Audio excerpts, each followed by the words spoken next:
Hi everybody, Luke Film Boss here, and today I am going to be reviewing Disney Pixar's Lightyear.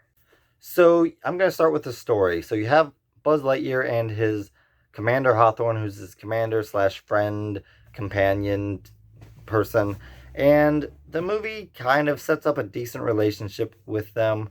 So essentially they go to this alien planet to search it out, and Buzz Lightyear makes a mistake that leaves the entire crew stranded on the planet. And so he's trying to make up for this by testing out this fuel that they're making to try to get the ship off the planet. And so he's going off, he's doing that, and every time he comes back home, he hasn't aged at all. But everybody else on the planet has aged like 4 years every time he comes back. And so he keeps going out into space to try to correct his mistake, and every time he comes back, 4 years has gone by. And so Commander Hawthorne, her whole life is going by, and Lightyear's not being able to be a part of it. And so that actually does create some decent emotional moments as we see her age and her grow. And this is a good time to mention that, yeah, she is the lesbian character. There is no lesbian kiss, but it is very obvious that she marries another woman, and then they have a son. Yeah, kids aren't gonna know how she got pregnant, even though she's married to a woman. I mean, some kids will. I hope not a lot of kids do, but yeah, she gets married to a woman. She gets pregnant. Uh, they have a kid, and then Lightyear keeps coming back, and their kid has a kid, and that's the granddaughter who we see later in the movie. And so there was actually some good emotional moments here. While I don't like the idea of lesbian or gay relationships being shown in film, especially a kid's film, I can't say that it kept me from liking Commander Hawthorne as a character, because she was the only character, and like she had the only moment in this movie that actually made me feel anything. Like, and I don't know if that's just because the filmmakers just did a bad job with the rest of the story or the characters, or if they were intentionally just trying to make you care more about this character for reasons. But as it is, I liked her character probably the most. And when she passed away of old age, and it was kind of for Buzz Lightyear's sake, but also because I was sad to see her go, because she didn't get to spend any time with her best friend either. But that whole dynamic just kind of made me sad. And the rest of the movie, we just don't get anything close to that. But yeah, just because she is a lesbian in this movie didn't mean I didn't like her character. Just, it's like the same thing with any other movie where a character does something that's immoral, like have an affair or something. Like, doesn't mean I'm going to dislike their character. I'm just going to not like what their character did. And it does, I do take a few points off of my rating for that, because I don't like seeing that kind of stuff be represented in, at least, especially a kids movie. But it doesn't really affect the story or the character herself too much. And so that's where I stand on that. It's like with the Eternals, like the gay character, I didn't like the gay character not because he was gay, but because I just didn't like his character. I didn't like the fact that he was gay, which just kind of added to me not liking his character. But in this movie, she's a lesbian. I don't like that, but I still like her as a character in the movie. I just don't like that they had to include that part of the story. So continuing, after all that happens, Lightyear finally tests out the right fuel, and it works, and he comes back, and it's been a long time. He meets Hawthorne's granddaughter, who is a grown up. She's like in her mid-20s. And so earlier in the movie, it was established that Lightyear doesn't like rookies. He doesn't like that they don't know what they're doing and that they get into trouble and make danger. And so this kind of makes Buzz Lightyear a little bit unlikable, to be honest. Like, he seemed just super full of himself, just super I don't know. I just didn't like him. Like he kind of has an arc, but not enough. Like especially in the way that they do it because he's half right and half wrong, and the movie just for the most part, almost the entire movie, he's just acting like I don't know. He's just not being supportive the way he should be, while he's also kind of right. But then at the end of the movie, he just takes the other extreme, which I hate when movies do that, where they have this one extreme where it's like you don't like rookies at all. You just want them to stay out of your way. You can't do that. And then you have this other extreme where it's like you take these rookies and then you just make them your like head people. And it's like, what? I'm going to talk about that more later. We're going to continue with this plot summary and the characters. So we got these three new characters. We got, um, I don't know, Taika Waititi's character, who is annoying and makes mistakes throughout the entire movie. It's like that's what his character pretty much is just a funny guy who is just making mistakes constantly. He pretty much drives the entire plot by making mistake after mistake after mistake, stupid mistakes, most of them, or just being dumb and acting childish. And the entire movie he's doing that. He's pretty much the main reason the entire movie happens is because this guy keeps making mistakes that keep driving the plot forward. It's kind of pathetic storytelling when you think about it. We got this other character I already mentioned, Hawthorne's granddaughter, and I guess I'll talk about her here. She's okay. Um, she's likable for the most part. She is. She's got her flaws. She has this thing where she's afraid of space, outer space, and she overcomes that at the end. And it was actually one of the few moments that I actually like I was actually scared for her. Like it was very well done, that scene where she actually has to go and face her fear of being in space, and that was done very well. So she actually had a full arc here. I don't like all of her moments, but for the most part, she's an okay character. She's not anything special though. Like I don't even remember her actual like name. And then you have this other character, the old lady convict, and she's funny. And she actually is like the only character besides Lightyear himself who actually knows how to handle equipment and weapons. And so she was okay. There wasn't much to her character. She was kind of just there for humor purposes, and I guess I don't really know why she was there other than that. She doesn't really add too much besides the fact that she fights when they get attacked. So, yeah, we got these three characters, and they're not even rookies. They're just trainee people, and like they want to help Buzz Lightyear do whatever Buzz Lightyear's doing, get the crystal power source to the ship. And to do that, they're going to stop the Zerg robots and everything. And so that's the plot. And so they're going. And so they go. And like I said, Taika Waititi's character just kind of drives the plot. Half this movie, or maybe even more than half of it, doesn't even need to happen. Like, none of it really builds up to the end goal. All it does, like, we get them their suits that they don't technically need. And except there is this one scene when they finally get on the Zerg ship where the suit actually comes in handy. Um, I mean, I don't know if I guess maybe their other suits weren't fit for space, so maybe that was kind of why the movie felt the need to go get them these space suits. But I would think that their other suits would be able to go in space. I don't know why not. The movie doesn't establish that. But yeah, so maybe there and then there's other scenes where their ship like they get attacked by Zerg and their ship flattens out and they have to go gotta get this new wire thing from this other place and a bunch of shenanigans happen that don't need to happen. They just happen because Taika Waititi's character makes a dumb mistake. And that's pretty much the entire movie. And so then they're there and they chill and they eat sandwiches where they have meat, bread, and meat. Like that's a thing that happens in the future that Buzz Lightyear like misses because he was out in space while everything was going on. And for some reason they act like, oh, this is such a cool idea. Uh, like obviously we eat sandwiches, bread, meat, bread.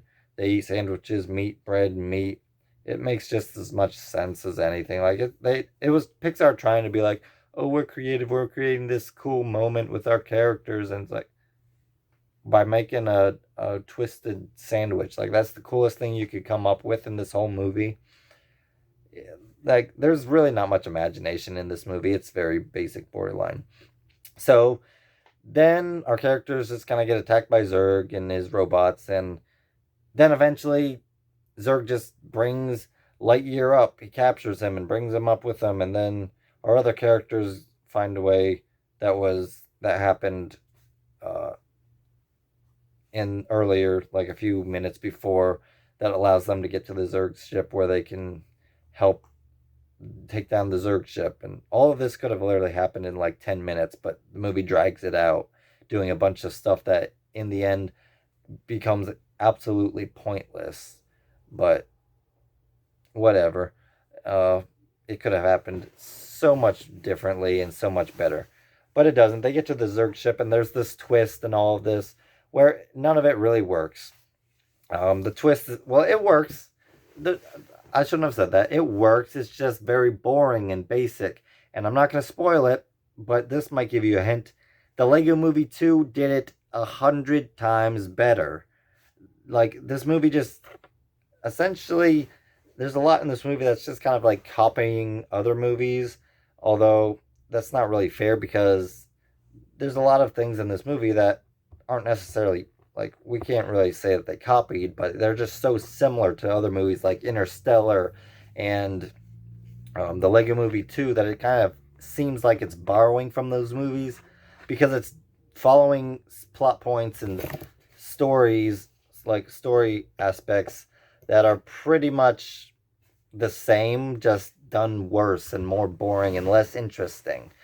And so that's essentially Buzz Lightyear Lightyear, the movie, in a nutshell. It's just a cheaper, like more boring version of other movies like Interstellar and the Lego Movie 2.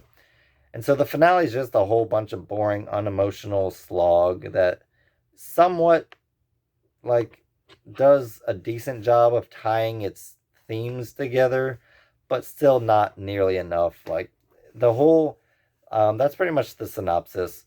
So that leads me into this next part, which is the message, which is essentially you can be unqualified and not have the training and mess up over and over and over and make all these mistakes, but it's okay. Everybody makes mistakes. That's essentially the message. And it doesn't work. It's not a good message at all. That's like saying, I get a job. You don't do any training whatsoever. You don't know how to do your job, and you just keep trying and you keep making mistakes, and you just like destroy product over and over and over again. Like, there is room for mistakes, and you learn from your mistakes to not do those mistakes again. In this movie, it's essentially they make a mistake, you try, or you, well, they don't, I don't know, they just make a mistake. It's like, oh, okay, you make another mistake. Oh, okay, you make the same mistake practically again. Oh, okay, that's okay. You can make mistakes. Everybody makes mistakes. It doesn't matter that we're in life and death situations here. Just keep making your mistakes, and maybe you'll pan out in the end. Like, they could have done something good here, and they kind of tried it, is to show that you can learn from your mistakes. But we don't really see that in this movie. There was one scene where Taika Waititi's character finds out that there's this surrender lever thing that pops this big balloon thing out, and Lightyear says you're not supposed to use that. It's like the coward's way out. And then there was later in the movie, they're trying to figure out how to push this thing down on this bomb, and he uses the surrender thing because he learned, even though it was a mistake, he shouldn't have pulled that thing. He should not have pulled the surrender button before because it got him into problems. He kind of learns from, which isn't really learning from his mistake so much. Like, he made a mistake and it helps him out later. That's not really the same thing, but he does. It's like the one smart thing he does in the whole movie. He like pulls the thing and it makes the balloon thing go out, pushes the thing on the bomb, destroying the bugs. So, like, if they actually went somewhere with that aspect, like the idea of making mistakes, but learning from your mistakes so that you can avoid mistakes later, that's a good message. But the way do they do it is like you have these unqualified people trying to do things that they're not qualified to do, messing up over and over and over again, causing more problems, and they don't really, there's not really much repercussion for it. They kind of just like shrug it off, be like, it's okay. And then in the end, Lightyear, first off, stole the ship because he wasn't going to be authorized by the new commander to do the final test that ended up working. His new commander was not going to let him do that, so he steals the ship, goes and tests the tests the run, and it works. And then at the end of the movie, there's pretty much no repercussions for that. Like, the commander just be like, you should be in jail for the rest of your life. But instead, I'm going to reinstate the Space Ranger or the Space Command or whatever, the Space Ranger program. And you're going to be the head of it. I'm going to let you have my very highly trained best of the best. And you can choose who you want to be Space Rangers. And you're going to be the commander. Wow. Lightyear has been away for what? 80 some years. Like, he hasn't really spent any time with these people in like 80 some years. He doesn't even know what's gone on in Star Command for like how long. And like, so essentially he's like 80 some years behind the time of everybody else, and he's just being reinstated as the new head of Space Command, like Space Rangers. And he's given these highly trained people to choose from, and Lightyear says, no, I'm going to choose these 3 people who aren't even technically qualified rookies yet. I'm going to take this guy who's done nothing but make mistakes and get us in life jeopardizing peril the entire movie. I'm going to take this old lady convict who was convicted for stealing a starship, just like Lightyear was, although he shouldn't have really been pardoned as much as he was. So that's still cause she stole a ship. She's a convict, but no, she's going to be a part of his Space Rangers. And quite frankly, she's the most qualified. I mean, although she's old, she at least knows how to like fight and handle machinery and weapons. So, and then you have Hawthorne's granddaughter, who with training would make a very good Space Ranger. She overcame her fear of space and all of that. So she would be a good contestant to be a Space Ranger. Taika Waititi, it's a hard name to say. Taika Waititi's character would not make a good Space Ranger no matter what. He doesn't change by the end of the movie. He doesn't do anything that shows that he would be qualified or even capable of being a Space Ranger. But he is. He just is. Like, our characters, they don't have to even do any training. Like, there's no indication that they did any training to earn their space. Lightyear just made them his Space Rangers, and now they're going on missions with him. They don't even need to train or anything. They're just, like, they just make mistakes as they go along. And whether they learn from those mistakes, whether they get better at what they do, that's just going to happen when it happens. And that's pretty much the end.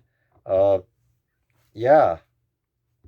I know this was a little bit spoiler-filled, but I don't know how else to review this movie, because like the only way to explain why this movie is just bad is by spoiling kind of the way things go throughout and spoil the end. Essentially, a bunch of no-named, unskilled, untrained people become Lightyear's Space Rangers for whatever odd reason, and the Zurg twist was boring, and this movie is just lacks all of the creativity that we expect from Pixar. Like Turning Red, I didn't really care for that film too much, but it was very well made. It had energy, it had fun, and it had creativity, and it had likable characters. Something that Lightyear is not really. He starts off as somewhat of a douchebag. He kind of makes a mistake and realizes that and tries to fix his mistake. And then throughout the movie, he's still kind of a douchebag towards these new trainees / rookie people. But he's also kind of right. They should not be in combat or helping him on this mission. And then he comes to this dumb uh, epiphany that he needs to just accept all of these rookies for who they are and just let them help him, even if it means jeopardizing the mission. He should just let these untrained people be with him on the mission. Not only does he learn to treat them with more respect, have compassion like on them, and help train them, no, he just makes them full on space rangers. It doesn't make any sense. This movie is pointless. Like, there's this thing at the beginning, it's like Andy watched this movie. It was his favorite movie, and he got a toy. He got his Buzz Lightyear toy because he loved the movie so much. Like, dang, Andy, you really love this movie that much? Andy, you'd make a terrible movie critic because this movie stinks garbage. This movie is not good. I mean, the consensus for the most part is that this movie is good. Like, it's one of the lowest rated Pixar films, just above the Cars franchise and The Good Dinosaur. It's below Monsters University. It's below Brave. Not by much, but it's like, it's got positive reviews, but you can tell that more critics than usual are kind of not liking this. Usually Pixar movies get really good reviews. The Toy Story franchise hasn't had an installment go below a 97% positive score. This film has a 77%, and I am in the 23% that think that this movie is not very good, because it's not very good. It is not at all. I mean, it's got good things. I should mention the visuals. The animation was good. There was maybe one time where it's like he goes into hyperspeed or light speed or whatever. That looked very cool. The rest of the movie just looks like an animated film. Like, it's well polished animation. It's not like How to Train Your Dragon 3 or Toy Story 4, where I was like, that is so well animated. That is like something I've never seen done in animation before. Or like something like the Lego Movie, or even movies like The Mitchells versus the Machines and Into the Spider-Verse, where they're creating these new styles that like animated films haven't really been done in before. There was none of that in Lightyear. It was just this good-looking animated film, and the voice acting wasn't great either. Like, there was some good voice acting, but for the most part, it was worse than usual. It didn't like completely like stink. Like, the voice acting was okay. It was average. It was acceptable, but like, not much in this movie really made an impact. The animation was good, visually done. Like, the shots and everything were good. Characters for the most part were between they were between annoying, unlikable, and average. And the story is just like a good first 20 minutes and then a very bad rest of the movie. Plot twists were boring. Villain was just sad and unoriginal and uninteresting. This movie just lacks creativity. It's full of dumb story elements and dumb messaging. This movie is pretty much just a dumb, unimaginative slog. It's boring for the most part. And not only is it boring, it has story elements and messages that just really made me not like the film, along with Lightyear's character being only half likable. So, in the end, I give this movie a 54% in quality, mostly due to the fact that the visuals were solid, but the story is just a mess, and the characters. So, a 54% in quality, a 46% in enjoyment, for an overall score of 50%. Thank you all for watching. Please like, comment, and subscribe, and hit that notification bell to help you be on the lookout for more videos from Luke Film Boss.